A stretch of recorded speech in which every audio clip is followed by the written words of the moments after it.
नमस्कार, मैं हूं रंजीत झा।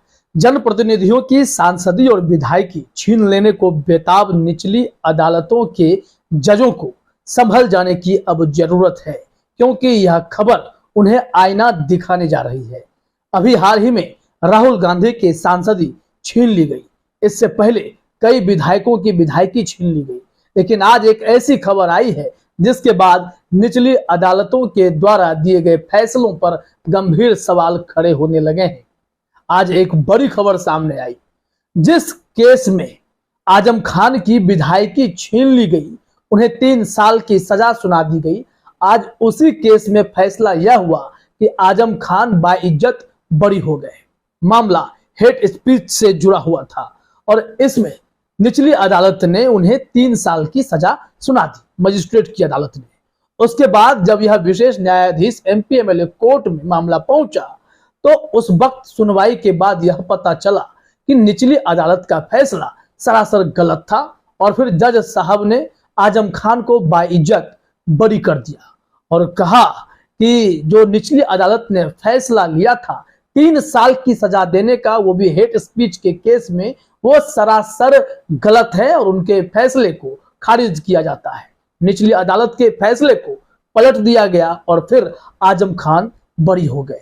लेकिन तब तक इस दौरान क्या कुछ हुआ आप सभी को पता है। रामपुर सीट से आजम खान विधायक नहीं रह गए, उनकी जगह पर फिर उपचुनाव हुए और उनके करीबी उम्मीदवार वहां चुनाव हार गए। लेकिन इस वक्त जब अदालत से उन्हें राहत मिली है, जीत मिली है, तो उस सीट पर उपचुनाव हो चुके हैं। तो क्या ऐसे में आजम खान की विधायकी बहाल हो पाएगी? तो योगी सरकार इसकी भी अगली तैयारी कर रखी थी। हेट स्पीच के मामले में इधर 3 साल की सजा हुई, तो दूसरी तरफ सड़क जाम करने के मामले में भी निचली अदालत ने आजम खान को दोषी करार दिया, उनके बेटे को भी दोषी करार दिया और 2-2 साल की सजा सुना दी गई। जिसके बाद आजम खान की विधायकी जो बहाल होने की उम्मीद हो भी सकती थी, उस पर तो विराम सा लग गया। साथ ही साथ उनके बेटे की भी, अब्दुल्ला आजम की विधायकी चली गई। लेकिन सुप्रीम कोर्ट का वह निर्देश भी ऐसे जजों को याद कर लेना चाहिए, जब आजम खान जैसे बड़े नेताओं की विधायकी चली जाती है और फिर फैसला पलटता है तो उनकी विधायकी वापस भी होती है, तो ऐसे में उन्हें यह समझ लेना चाहिए कि सुप्रीम कोर्ट ने कहा था कि निचली अदालतों के जज जब भी कोई सेंटेंस लिखें, कोई फैसला लिखें जनप्रतिनिधि के बारे में, तो उस वक्त ध्यान रखें कि कितना बड़ा नुकसान इसका हो सकता है, इसका कितना व्यापक प्रभाव पड़ सकता है। आपके एक फैसले से, एक कलम चला देने से उनकी सांसदी या फिर विधायकी जा सकती है, जैसा कि आजम खान की चली गई। साथ ही साथ राहुल गांधी की भी सांसदी जा चुकी है। राहुल गांधी को मानहानि केस में 2 साल की अधिकतम सजा सुनाने वाले जज हरीश हसमुख भाई वर्मा तो प्रमोशन भी पा चुके हैं। अभी सुप्रीम कोर्ट में मामला पहुंचा इन लोगों के प्रमोशन के खिलाफ कि किस तरीके से नियम कानूनों को ताक पर रखकर ऐसे मेरिट लिस्ट तैयार किए गए जिसमें हरीश हसमुख भाई वर्मा समेत कई जजों को प्रमोशन मिल गया। लेकिन देखिए, अब उनकी किस्मत है या उनकी योग्यता है या उनका मेरिट है कि 40 लोगों का प्रमोशन रद्द कर दिया गया, हरीश हसमुख भाई का प्रमोशन बरकरार रहा। अब इस तरीके से अब देखिए, अगर भविष्य में राहुल गांधी की सांसदी बहाल कर दी जाती है, जो कि गुजरात की अदालतों से उम्मीदें कम हैं, अगर सुप्रीम कोर्ट में अगर ऐसी उम्मीद होती भी है, तो फिर क्या तब तक अगर उपचुनाव हो गया होगा तो राहुल गांधी की सांसदी का क्या होगा? सुप्रीम कोर्ट के एक फैसले के बाद हो सकता है कि उनकी भी सांसदी बहाल हो जाए, तो फिर निचली अदालत अपना काम पूरा करके अपने आगे का भविष्य निहारने लगते हैं। वहां के जज हो या मजिस्ट्रेट, उन्हें जरा भी फर्क शायद नहीं पड़ता है कि आने वाले समय में ऐसे जनप्रतिनिधि के करियर पर या फिर उनके सांसदी या विधायकी पर कितना बड़ा असर पड़ सकता है। हमने आपको बीते दिनों ही एक खबर दिखाई है कि कैसे अरविंद केजरीवाल को गुजरात यूनिवर्सिटी मानहानि केस में, उसमें भी मोदी जी की डिग्री मांग लेने के कारण गुजरात यूनिवर्सिटी आहत महसूस कर रहा है। उन्हें लग रहा है कि अरविंद केजरीवाल मोदी जी की डिग्री मांगकर गुजरात यूनिवर्सिटी पर व्यंग कर रहे हैं। ऐसे में निचली अदालत ने उन्हें दोबारा से नोटिस भेजा है। सिर्फ अरविंद केजरीवाल को नहीं, उनके साथी सांसद संजय सिंह को भी नोटिस भेज दिया गया है। अब ये इन दोनों के भी मामले पर विचार किया जाएगा और इन्हें हो सकता है कि इतनी आहत हो चुकी गुजरात यूनिवर्सिटी मैक्सिमम सजा की अपील कर दे और 2 साल की सजा हो जाए तो अरविंद केजरीवाल की विधायकी भी चली जाएगी और संजय सिंह की सांसदी भी जा सकती है। तो क्या निचली अदालतों को अब पॉलिटिकली मोटिवेट होने के जो आरोप लगते हैं, क्या सच में ऐसा होने लगा है? क्या ऐसे जज जानबूझकर इस तरीके के फैसले ले रहे हैं जिससे कहीं ना कहीं किसी का पॉलिटिकली जो फॉल डाउन हो जाए और दूसरी तरफ किन्हीं को फायदा हो जाए और बदले में कोई बड़ा गिफ्ट मिल जाए? क्योंकि गिफ्ट तो आजकल जजों को खूब मिलता है। हरीश हसमुख भाई वर्मा के बारे में कहा जा रहा है उन्हें बैक टू बैक प्रमोशन मिले। अब इसमें नियम कानून को कितना माना गया, कितना ताक पर रख दिया गया, ये तो जब मामला जब तूल पकड़ता है तो ही पता चल पाता है। हालांकि हरीश हसमुख भाई वर्मा को तो यह माना जा रहा है कि वो अब तक मेरिट पर ही काम करते आए हैं, लेकिन फैसला देते वक्त किस तरीके का उन्होंने ध्यान रखा कि 2 साल की अधिकतम सजा सुनाई, ये थोड़े समझ से परे लगता है। अब देखिए कि यह विवाद क्यों तूल पकड़ेगा। आजम खान इतने बड़े नेता, उनके पूरे सियासी सफर को विराम लगवा दिया गया इसी तरीके से। अब जरा एक और आप ऐसे ही केस को समझिए। लक्षद्वीप से जो भी सांसद हैं मोहम्मद फैजल, उनके साथ क्या हुआ था? उन्हें भी एक केस में आरोपी बनाया गया, उन्हें दोषी करार दिया गया। उसके बाद वो बाद में जब केरल हाईकोर्ट पहुंचे तो उनकी दोष सिद्धि पर रोक लगा दी गई। फिर उन्होंने अपील की कि जब हमारी दोष सिद्धि पर रोक लगा दी गई है तो हमारी सांसदी तो बहाल कर दीजिए। लेकिन ओम बिरला साहब इनके सांसदी वाली फाइल पर लोकसभा सचिवालय में कुंडली मारकर बैठा रहा।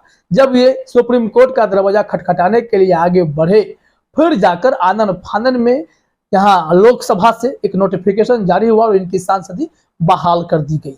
वो इसलिए हुआ क्योंकि वहां पर उपचुनाव नहीं हुए थे। लेकिन अगर राहुल गांधी के मामले में उपचुनाव हो जाए, नया सांसद आ जाए, फिर कितनी विडंबना हो जाएगी, जैसा कि अभी आप आजम खान के केस में देख रहे हैं। अगर यहाँ पर आजम खान रोड जाम करने के मामले में दोषी करार देकर 2 साल की सजा नहीं पाते और उस केस में भी इनकी जो जनप्रतिनिधि वाली ताकत है वो छीन नहीं ली गई होती, तो इस वक्त उनकी विधायकी को बहाल करना पड़ता और शायद सरकार इस बात को भांप चुकी होगी। इस वजह से नए केस खुले और छोटी से छोटी बातों में बकरी चोरी, भैंस चोरी, ना जाने कितने केस आजम खान पर लाद दिए गए। इस वक्त क्या हुआ था कोर्ट रूम में, क्या जज साहब ने प्रतिक्रिया दी आजम खान के बारे में और वो निचली अदालतों के लिए कैसे एक मैसेज के तौर पर काम करेगा, वो अपने स्क्रीन पर आप देखिए। एनडीटीवी ने जानकारी दी है कि समाजवादी पार्टी के राष्ट्रीय महासचिव आजम खान हेट स्पीच मामले में दोषमुक्त करार दिए गए हैं। रामपुर की एक विशेष अदालत ने समाजवादी पार्टी सपा के वरिष्ठ नेता आजम खान को 2019 में नफरती भाषण देने के मामले में एक बड़ी राहत देते हुए निचली अदालत द्वारा दी गई 3 साल की कैद की सजा को खारिज कर दिया। हेट स्पीच मामले में कोर्ट का जिस तरह से ये एक बड़ा फैसला आया है, उससे समाजवादी पार्टी में खुशी की लहर है। आजम खान के वकील विनोद शर्मा ने बताया कि आज न्यायालय ने हमें दोषमुक्त किया है। अभियोजन पक्ष अपना केस साबित नहीं कर पाया और हमें झूठा फंसाया गया। हमने अपील की थी कि हमें झूठा फंसाया गया है, हमारी बात मानी गई, यह अपील हमारे फेवर में गई और अब दोष मुक्त कर दिया गया है। तो इस तरीके से ये दोष मुक्त तो हो गए, लेकिन इनकी विधायकी चली गई। ऐसे में इसके लिए जिम्मेदार कौन होगा? वो केस करने वाले जो बेताब होते हैं कि निचली अदालत में अगर हम केस फाइल करें तो वहां सजा तुरंत मिल जाने की पूरी उम्मीद होती है और ऐसे में आजम खान को सजा मिल भी गई। ठीक इसी तरीके से राहुल गांधी को भी सजा मिल ही गई, मोहम्मद फैजल को भी सजा मिल ही गई थी। हालांकि एक वही है जिनकी संसदीय बहाल हुई और बाकी आजम खान के लिए तो नया मामला फंस गया है। राहुल गांधी के मामले में कोई क्लैरिफिकेशन आ ही नहीं रहा है। तो यह खेल कब तक चलेगा? क्या अगली बारी अरविंद केजरीवाल की भी है? तो तमाम ऐसे बड़े नेताओं को फंसाने के लिए इस तरीके से क्या हथकंडे अपनाए जाने लगे? लोग सवाल पूछते हैं। दरअसल आपको गौर करना यह भी होगा कि बड़े से बड़े केस भी लगाए जाते हैं, सीबीआई पीछे छोड़ दी जाती है, जांच एजेंसियां अलग अलग जो हैं वो बड़े बड़े नेताओं के पीछे लगा दी जाती हैं। बावजूद इसके उस केस में कोई बड़ा एक्शन नहीं होता है, क्योंकि उस वक्त तक वो उसमें कन्विक्टेड नहीं हो पाते हैं, जेल में भले चले जाते हैं, महीनों जेल में रहते हैं। लेकिन इसमें लगे हाथ मानहानि का केस हो जाए, जैसे मोदी सरनेम वाला केस है, मोदी जी की डिग्री वाला केस है, या फिर जो आपने अभी देखा कि हेट स्पीच का केस जिसमें आजम खान बरी भी हो गए, या फिर सड़क जाम करने का केस है। अब ये सारे केस खोलकर नेताओं को फांसने की कोशिश हो रही है और उन्हें 2-2 साल की 3-3 साल की सजा देकर उनकी विधायक की सांसदीय भी छीन ले जा रही है, जो कि कहीं ना कहीं ऐसा लगता है कि लोकतांत्रिक मूल्यों को दबाने की कोशिश हो रही है। लोकतंत्र में खूबसूरती तो यही है कि आलोचना के लिए स्पेस होने चाहिए, लेकिन यहाँ राहुल गांधी ने आलोचना की तो उनकी सांसदी छीन ली गई। अब अरविंद केजरीवाल डिग्री मांग रहे हैं तो उनकी विधायकी जाने का खतरा मंडरा रहा है। तो देश में कब तक ऐसा चलता रहेगा? क्या 2024 तक में कई और नेताओं के साथ यही कुछ होने वाला है? जरा संभल जाने की जरूरत है। देश की जनता को भी समझने की जरूरत है कि अगर इस वक्त नहीं संभले, अपनी आंखें नहीं खोलें, तो ना जाने जुडिशरी भी कब आपको दबी कुचली हुई दिखाई पड़ने लग जाए, जैसा कि कुछ केसेस में देखने को मिल रहे हैं। तो देखिए कि जज साहब अब संभल कर फैसला देते भी हैं या वही रवैया बरकरार रहता है। फिलहाल इस वीडियो में इतना ही। आप सभी का हमसे जुड़ने के लिए बहुत बहुत धन्यवाद।